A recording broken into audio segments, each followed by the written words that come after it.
22 जनवरी को महाकुंभ में मंत्रिपरिषद की बैठक। संगम की धरती पर मंत्रिपरिषद की बैठक को लेकर तैयारियां तेज। बैठक में योगी सरकार के सभी मंत्री होंगे शामिल। महाकुंभ में स्नान करने जाएंगे गृह मंत्री अमित शाह। 27 से 28 जनवरी को प्रयागराज जा सकते हैं। गृह मंत्री के दौरे का तैयार किया जा रहा प्रोग्राम। महाकुंभ में अब तक 7.5 करोड़ से ज्यादा लोगों ने किया स्नान। संगम में रक्षा मंत्री राजनाथ सिंह भी लगाई आस्था की डुबकी। देश विदेश से पहुंच रहे श्रद्धालु।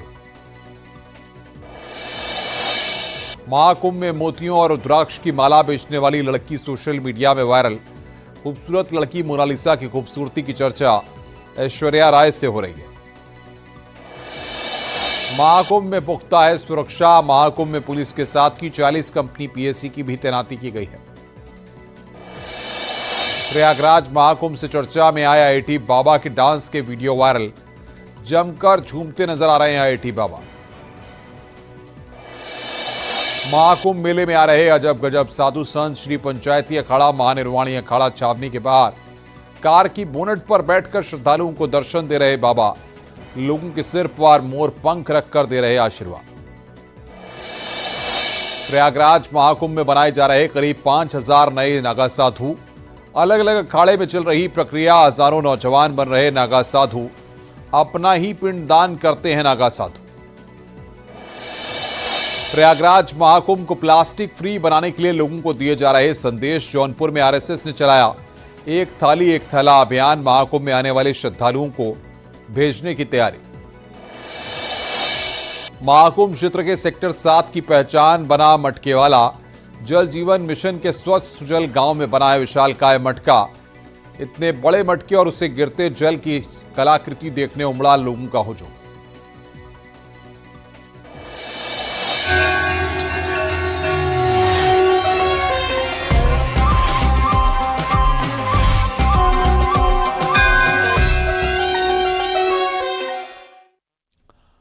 महाकुंभ की धरती पर इस बार मंत्रिपरिषद की बैठक होने जा रही है। 22 जनवरी को मंत्रिपरिषद की बैठक होनी है, जिसको लेकर प्रशासन ने तैयारियां तेज कर दी हैं। संगम की धरती पर मंत्रिपरिषद की बैठक को लेकर चुस्त दुरुस्त व्यवस्था की जा रही है। तो 22 जनवरी को मंत्रिपरिषद की बैठक होगी, इसको लेकर तैयारियां तेज हो गई हैं। बड़ी खबर यहां पर हम आपको बता रहे हैं। 22 जनवरी को मंत्रिपरिषद की बैठक होगी। बड़ी खबर इस वक्त महाकुंभ में मंत्रिपरिषद की बैठक होगी। प्रशासन ने तैयारियां तेज कर दी हैं। 22 जनवरी को मंत्रिपरिषद की बैठक होगी।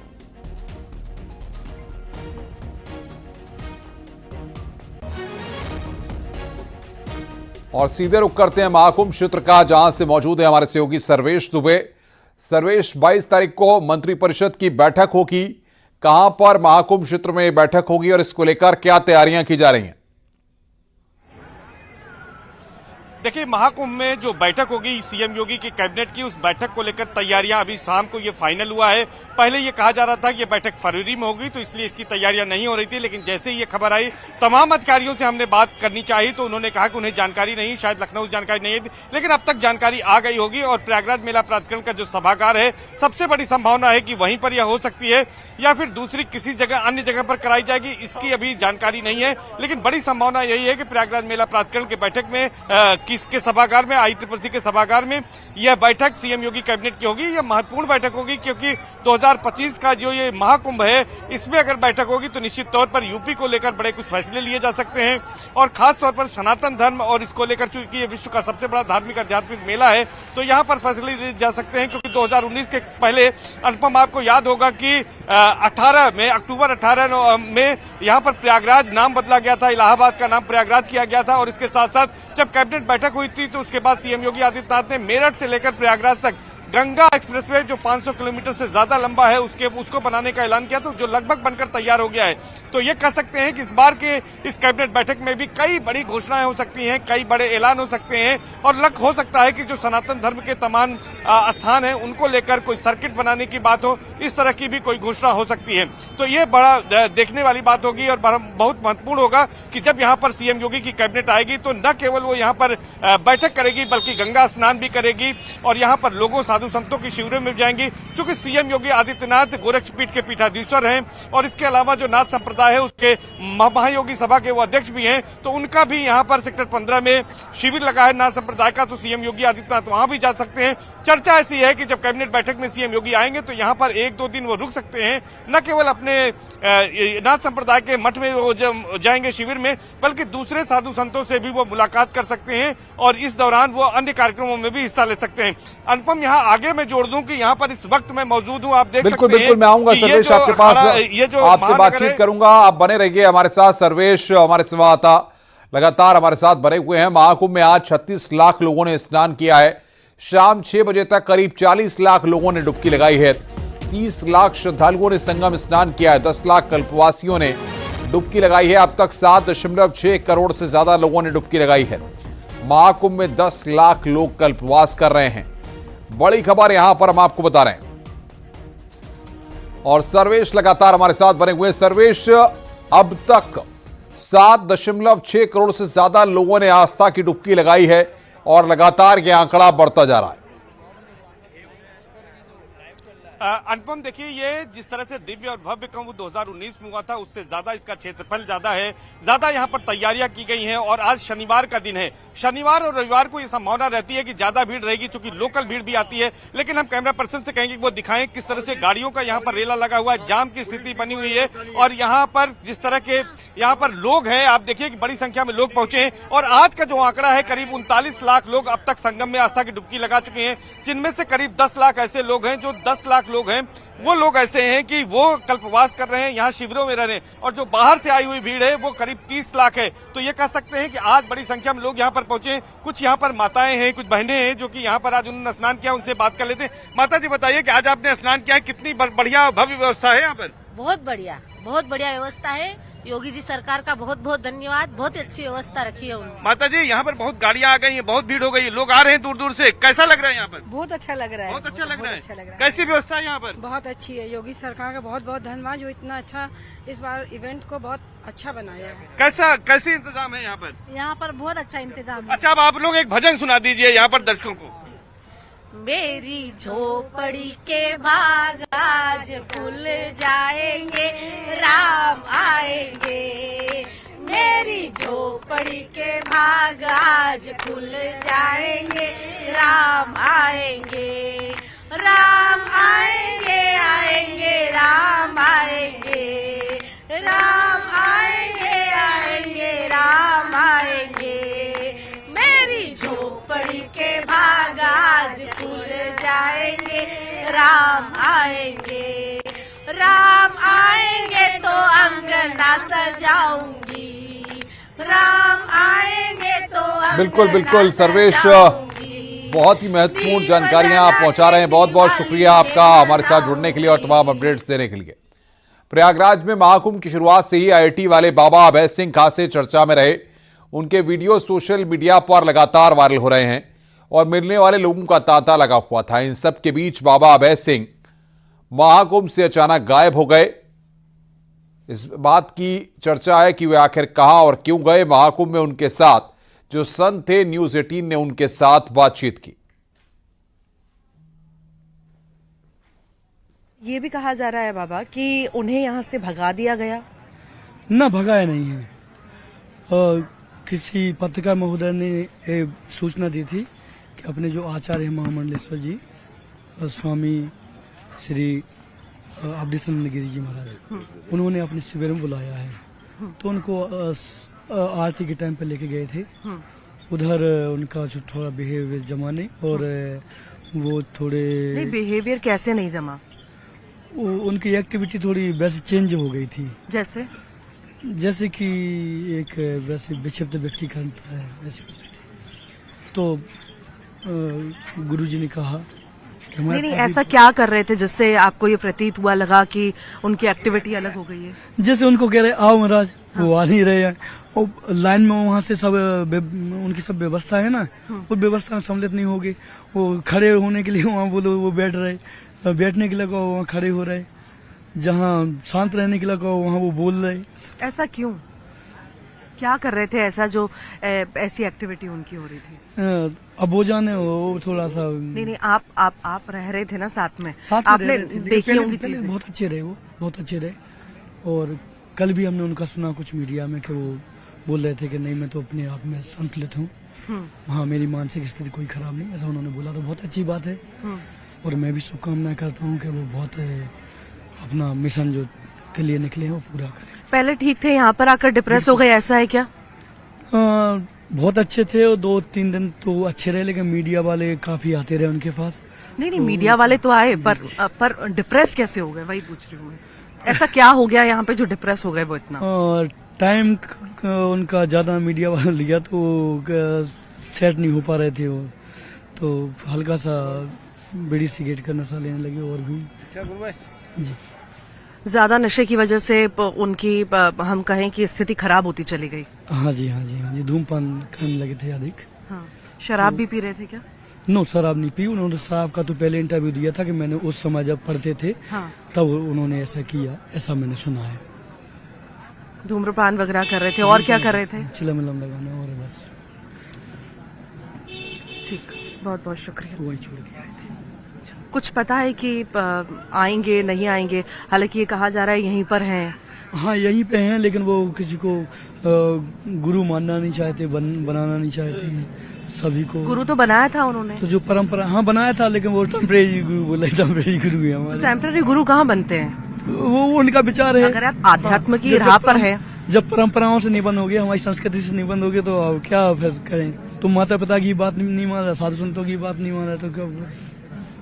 ऐसे कैसे फिर कोई आध्यात्म की राह पर चलेगा, बाबा बनेगा?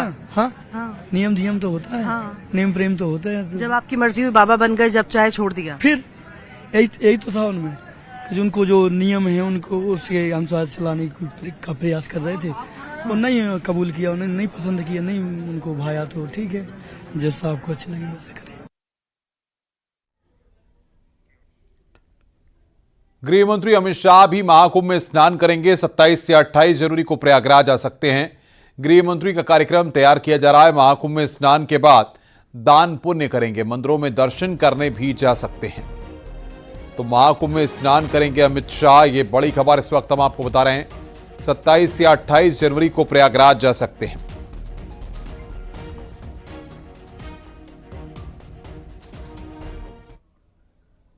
रक्षा मंत्री राजनाथ सिंह प्रयागराज दौरे पर हैं। रक्षा मंत्री ने महाकुंभ क्षेत्र पहुंचकर संगम में डुबकी लगाई और मां गंगा का पूजन किया। राजनाथ सिंह रात को प्रयागराज में एक वैवाहिक समारोह में शामिल होंगे और कल सुबह जौनपुर के लिए रवाना हो जाएंगे। संगम में डुबकी लगाने के बाद रक्षा मंत्री राजनाथ सिंह ने कहा कि संगम में स्नान करना मेरा सौभाग्य है। महाकुंभ को किसी धर्म से न जोड़ें, अगर भारत को समझना है तो महाकुंभ आकर देखें। इस दौरान राजनाथ सिंह ने महाकुंभ के सफल आयोजन को लेकर सीएम योगी आदित्यनाथ की तारीफ की।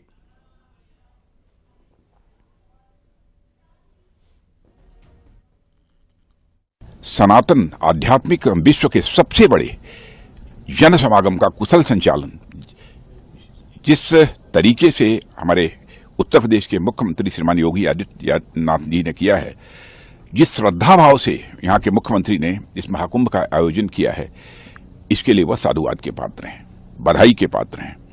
और प्रशासनिक दृष्टि से भी यह आयोजन मैं कह सकता हूं ऐतिहासिक उपलब्धि है, क्योंकि मैं भी इस प्रदेश का मुख्यमंत्री रहा हूं। गाजीपुर में पंचायती राज मंत्री ओम प्रकाश राजभर ने महाकुंभ के जरिए विरोधियों पर पलटवार किया। कुंभ में घोटाले के आरोप पर उन्होंने कहा कि सरकार व्यवस्था और सुरक्षा देख रही है, जबकि विपक्ष घोटाला देख रहा है। सरकार में भी हुआ था, कुंभ उनकी भी सरकार में हुआ था। कोई भी सरकार रहेगी तो हर 12 साल पे कुंभ लगना है, लगेगा। कौन कितनी व्यवस्था अच्छी दे सकता है उस सरकार के ऊपर निर्भर है। जो एनडीए की सरकार है, ये सरकार लोगों को व्यवस्थित प्रयागराज तक पहुंचाना, कुंभ में स्नान कराना, फिर व्यवस्थित उनको घर तक पहुंचाने की जिम्मेदारी सरकार ने उठा रखा है। उस काम में सरकार लगी है, तो अब उनको घोटाला दिखता होगा, हम लोगों को सुरक्षा और व्यवस्था दिख रही है। हापुड़ में राज्यसभा सांसद दिनेश शर्मा ने महाकुंभ को लेकर समाजवादी पार्टी पर पलटवार किया। श्रद्धालुओं की संख्या पर विपक्ष की ओर से सवाल उठाए जाने पर सांसद दिनेश शर्मा ने करारा पलटवार किया। उन्होंने विपक्ष को कुंभ पर राजनीति न करने की नसीहत भी दी। पार्टी के एक नेता तो कुंभ से इतना रुष्ट हैं कि उसकी रोज संख्या ही गिन रहे हैं। उनको इस बात का कष्ट हो रहा है कि इतने करोड़ों करोड़ लोग कैसे सफलतापूर्वक वहां पर एकजुट होकर स्नान कर रहे हैं, क्योंकि वहां अगड़ा, पिछड़ा, अनुसूचित, दलित, सवर्ण नहीं है, वह एक ही है, वो है सनातन। सनातन एक हो रहा है, ये पेट में दर्द विपक्षियों की हो रहा है। महाकुंभ यानी वो आयोजन जो समाज को जोड़ता है, सनातन शक्ति का प्रतीक माना जाता है। यह महाकुंभ सिर्फ आस्था ही नहीं बल्कि देश के अर्थतंत्र की भी ताकत है। इसके लिए सीएम योगी आदित्यनाथ ने पूरी प्लानिंग भी की है। सीएम योगी का खुद भी मानना है कि जब भी एक पर्यटक या श्रद्धालु यूपी आता है तो ट्रेन, बस, टैक्सी या प्लेन का इस्तेमाल करता है, होटल, टेंट या धर्मशाला में रुकता है, होटल, रेस्टोरेंट या ढाबे पर खाना खाता है, कुछ खरीदारी भी करता है। इस तरह वो औसतन 5,000 रुपये खर्च करता है। प्रयागराज महाकुंभ मेला में 40 करोड़ लोगों के अनुमान आने का है। ऐसे में देश प्रदेश की अर्थव्यवस्था में अकेले महाकुंभ 2 लाख करोड़ रुपए का योगदान देगा। महाकुंभ आस्था, आधुनिकता और स्वच्छता का मॉडल बनेगा। लगातार श्रद्धालुओं की संख्या कुंभ में बढ़ती जा रही है। 6 दिन में करीब करीब 7 करोड़ लोगों ने कुंभ में स्नान किया है। और इतना ही नहीं, देश और दुनिया से जो श्रद्धालु कुंभ में आ रहे हैं वो उत्तर प्रदेश में हुए बदलाव को महसूस कर रहे हैं। उत्तर प्रदेश में एक्सप्रेसवे को देख रहे हैं। उत्तर प्रदेश में जो आधारभूत संरचना में बदलाव हुआ है उसको महसूस कर रहे हैं और कह रहे हैं कि योगी ही उपयोगी है। योगी आदित्यनाथ के इस महाकुंभ प्लान से उत्तर प्रदेश की जो आर्थिक स्थिति है उसमें भी सुधार हो रहा है। आध्यात्मिक पर्यटन से उत्तर प्रदेश की इकोनॉमी में भी बड़ा ग्रोथ हो रहा है। तमाम जो श्रद्धालु दूसरे राज्यों से, विदेशों से पहुंच रहे हैं वो सिर्फ महाकुंभ ही नहीं बल्कि दूसरी आध्यात्मिक नगरियों में भी पहुंच रहे हैं और वहां के जो व्यापार से लगाकर वहां मंदिरों में दर्शन कर रहे हैं, जिससे उत्तर प्रदेश की आध्यात्मिक लिहाज से, आर्थिक रूप से भी बड़ी बढ़ोतरी हो रही है। कैमरामैन गोपीगिरी के साथ संकेत मिश्रा, न्यूज़ 18 लखनऊ। कुंभ में तरह तरह के नजारे देखने को मिल रहे हैं। एक ऐसा ही नजारा स्वामी अभय चैतन्य फलाहारी मौनी बाबा के शिविर में देखने को मिल रहा है। 5 करोड़ 51 लाख रुद्राक्ष के शिवलिंग का स्वरूप बनाया गया है। यहां 51 करोड़ पंचाक्षर मंत्रों का जाप किया जा रहा है। 11,000 त्रिशूल से माहौल शिव में है। महाशिवरात्रि तक 1.25 करोड़ दीपक जलाए जाएंगे। 51 लाख रुद्राक्ष के शिवलिंग वाला शिविर, यह शिविर आजकल कुंभ में चर्चा का विषय बना हुआ है। महाकुंभ प्रयागराज की महिमा निराली है और इस शिविर के दर्शन करके आपको साक्षात ईश्वर के दर्शन होते हैं, ऐसा महसूस होता है। सबसे पहले इस शिविर की तस्वीरें देखिए कि चारों तरफ आपको रुद्राक्ष ही रुद्राक्ष नजर आएंगे और एक 5 करोड़ 51 लाख यहाँ पर रुद्राक्ष के शिवलिंग बनाए गए हैं। हमारे साथ खास बातचीत के लिए मौजूद हैं फलाहारी बाबा अभय चैतन्य ब्रह्मचारी जी। हम उनसे बात कर लेते हैं और जानते हैं कि इस शिविर की क्या खासियत है। महाराज जी, स्वागत है आपका न्यूज़ 18 पर। क्या कहेंगे, बेहद ही मन को मोह लेने वाला यह शिविर है। चारों तरफ रुद्राक्ष रुद्राक्ष रुद्राक्ष और कहते हैं कि रुद्राक्ष सकारात्मक ऊर्जा देता है, आत्मा को सकारात्मक ऊर्जा से भर देता है। क्या कहेंगे इस शिविर के बारे में, क्या खासियत है, कितने करोड़ शिवलिंग यहाँ पर स्थापित किए गए हैं और रुद्राक्ष की मालाएं कितनी होंगी? वंदे देवो मापतिम सुरगुरुम वंदे जगत्कारणम वंदे पन्नग भूषणम मृगधरम वंदे पशूनाम पतिम वंदे सूर्यशांग बंधनैनम वंदे मुकुंद प्रियम वंदे भक्तजानंदम वंदे शिवम शंकरम। देवादिदेव आदिदेव महादेव भगवान शिव की कृपा से संपूर्ण दुनिया में पहली बार, पूरे विश्व में पहली बार, भारतवर्ष में पहली बार, महाकुंभ में पहली बार, स्वतंत्र भारत में पहली बार, सतयुग त्रेता द्वापर की बात पहली बार 7 करोड़ 51 लाख रुद्राक्षों की जो मड़ियों से भगवान देवादिदेव महादेव की 12 ज्योतिर्लिंगों का निर्माण किया गया है। क्योंकि ज्योतिर्लिंग कहने पर लोगों को शंका होती है, ज्योतिर्लिंग जो प्रकट होती है वो कैसे यहाँ बन गई? तो रुद्राक्ष शिव से ही प्रकट हुआ है। रुद्राक्ष, रुद्र माने शिव, आंख माने आंख, शिव के आंख से ही रुद्राक्ष का प्रकट है। और पूरा इसीलिए ज्योतिर्लिंग है बनाया, शिव के आंख से बनी हुई मड़ियों से ज्योतिर्लिंग बनाई, इसलिए ज्योतिर्लिंग है। इन ज्योतिर्लिंगों की स्थापना तीर्थराज प्रयाग के महाकुंभ 2025 में नागबासुकी मंदिर सेक्टर 6 में ठीक भगवान भूतनाथ कृपा से किया गया है। और बाबा के ज्योतिर्लिंगों के चारों तरफ त्रिशूल की स्थापना है। त्रयशूलो हरम देवम भूतनाथ कृपानिधे, सभी शूलों को हरण करने वाले भगवान भूतनाथ है। तो यहां त्रिशूल है 11,108, 3300 त्रिशूल लाल है महाराज। जो गरीबी को मिटाने को वरदान चाहिए, भूतनाथ की कृपा का आशीर्वाद चाहिए महाराज। 3300 आतंकवाद के लिए काला कालांबर है, कालकूट हरने को विषबद्ध भूतनाथ प्रहार चाहिए, राक्षसों को मारने के लिए वरदान चाहिए। पीला त्रिशूल व्याधि हरेंगे, रोग हरेंगे, सारा पाप मिटाएंगे, महाकाल जी या करके के सारा दर्द मिटाएंगे। सफेद त्रिशूल विद्या बुद्धि की वरदान की कृपा दे दीजिए, हे महादेव विद्या देकर के उद्धार कर दीजिए। 4 प्रकार के त्रिशूल है और अंत में विजय त्रिशूलों का स्थापना है, जो हिंदू राष्ट्र के लिए है, आतंकवाद विनाश के लिए है, भारत की सुरक्षा के लिए है, अर्थव्यवस्था के लिए है, बेटियों की सुरक्षा के लिए है, गंगा प्रवाह के लिए है और सेना के मजबूत तथा महाकुंभ बनाने जैसे संकल्पों के लिए है। महाविशेष त्रिशूलों में 27 हजार त्रिशूल। वहीं नए नागा साधु बनने की प्रक्रिया बहुत कठिन होती है। नागा साधुओं की तपस्या करना आसान नहीं है। इस बार नौजवान बुजुर्ग सभी नागा साधु बनने जा रहे हैं और अपना पिंडदान करेंगे, जिसके लिए अलग अलग अखाड़े में प्रक्रिया चल रही है।